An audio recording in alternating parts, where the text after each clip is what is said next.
Hi, I'm Charlotte Knott of CK Architecture and CK Architecture Academy, and today I'm going to talk a little bit about how to create usable space in an extension.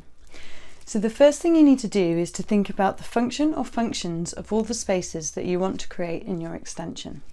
You need to think about all the activities that will take place in these rooms, and then the furniture and equipment which you will need in order to perform all these functions. You'll also need to think about the storage requirements that go along with these functions. So if you've got a kitchen, there's obviously storage in that. A dining room, you may need to have storage for your crockery and cutlery and glasses, and maybe even sort of a bar area.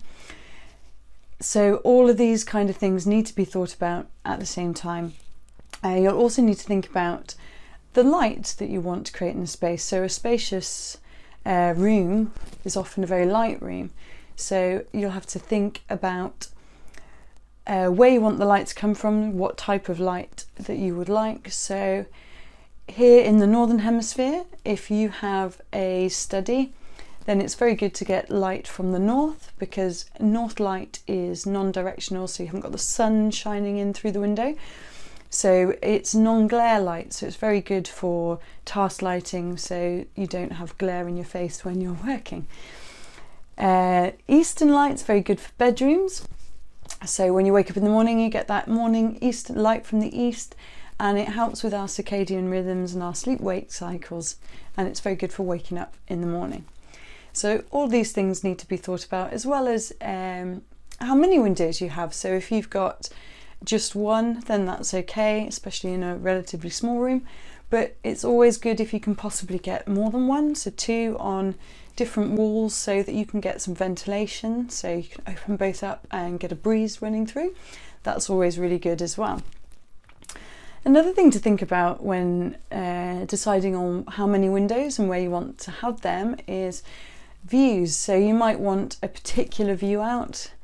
So you need to think about that. You need to think about where you want to see it from when you're within the room. So if you spend a lot of time sat down on a sofa, say in one room, say it's a living room, and you've got a really nice view out one way, then you'll probably want to make sure that you've got that view when you're sitting on your sofa. So once you've thought about all of these things, you can start to plan how your spaces are going to work. So you can arrange the furniture that you're going to have within them, and whilst doing that as well, you need to think about how you move around the space, because a spacious room is one where you're not really going to be interrupting the activities that can take place within the room by people constantly walking through the space that you're using. So say it's a living room and you've got a sofa or a couple of sofas and a TV that you're watching. You don't want people walking in one door and out of another door and taking a route between you on a sofa and the TV up on the wall. So you need to think about all of those sorts of things. So the routes in and out again, the activity or activities within the space, whether if it, space has multiple activities, whether they are used all the time, or if it's just a temporary or occasional secondary activity that can be tucked away, or if it needs to be able to be used as two different things most of the time. The other thing that you should think about as well is built-in storage. You get the best and most efficient use of your storage when it's purpose made and it's built in to suit the specific needs that you have, rather than buying in a piece of furniture and fitting it in your space. You're also going to need to think about having enough wall space for putting your furniture up against, so making sure that you haven't got all your wall spaces taken up with doors, windows and radiators, so actually allowing you to push furniture back against the walls. And if you've got an open plan space, then you might want to think about using some sort of room divider as built-in storage.